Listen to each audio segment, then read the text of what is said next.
सब लोग तिरंगा फहराते हैं, सब लोग कार्यक्रम देखने जाते हैं, दिल्ली का कार्यक्रम टीवी पर देखते हैं।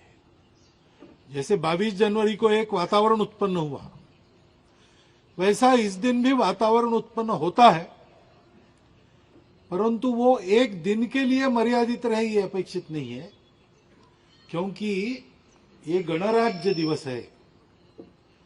अभी ये संविधान संसद में रखा गया और सरकार का कारोबार उसके आधार पर चलता है, परंतु अपना गणराज्य है, यानी ये प्रजा का राज्य है, तो इसको प्रजा को चलाना है। सरकार की उसमें एक भूमिका है, सांसदों की उसमें एक भूमिका है। इस संविधान को सुरक्षित रखना, इस संविधान को लागू करना, ये टेक्निकली सरकार का काम है, परंतु वास्तविक दृष्टि से ये तो अपने व्यवहार का काम है। और इसलिए संविधान का हम थोड़ा अध्ययन करें। बहुत विद्वान लोग जैसा करते हैं वैसा करने की जरूरत नहीं, लेकिन मोटा मोटी 4 बातें हैं जो संविधान का प्राण है, ऐसा मैं मानता हूं। संविधान की अपने प्रस्तावना है, प्रीएम्बल।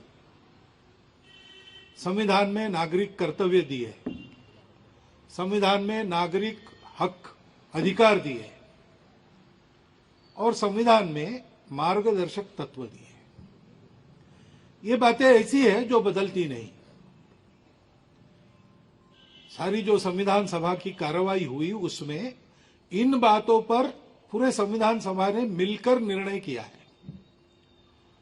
वो अपने देश का सामूहिक संकल्प है, उसके अनुरूप अपना आचरण होना चाहिए।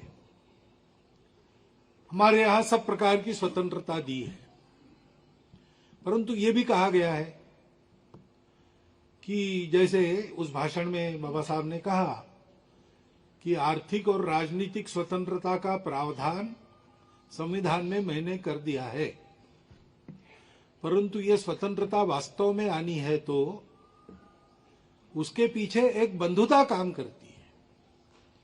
स्वातंत्र्य, समता और बंधुता, ये तत्वत्रयी मैंने फ्रेंच राज्य क्रांति से नहीं ली, भारत में उपजे तथागत बुद्ध के विचार से मैंने उसको लिया है। और इसलिए दुनिया का अनुभव ऐसा है कि समता स्वतंत्रता एक साथ नहीं आती। समता है तो स्वतंत्रता का संकोच करना पड़ता है, और स्वतंत्रता देनी है तो समता की गारंटी नहीं देती। ये दोनों एक साथ लाने का एक ही उपाय है, बंधुभाव।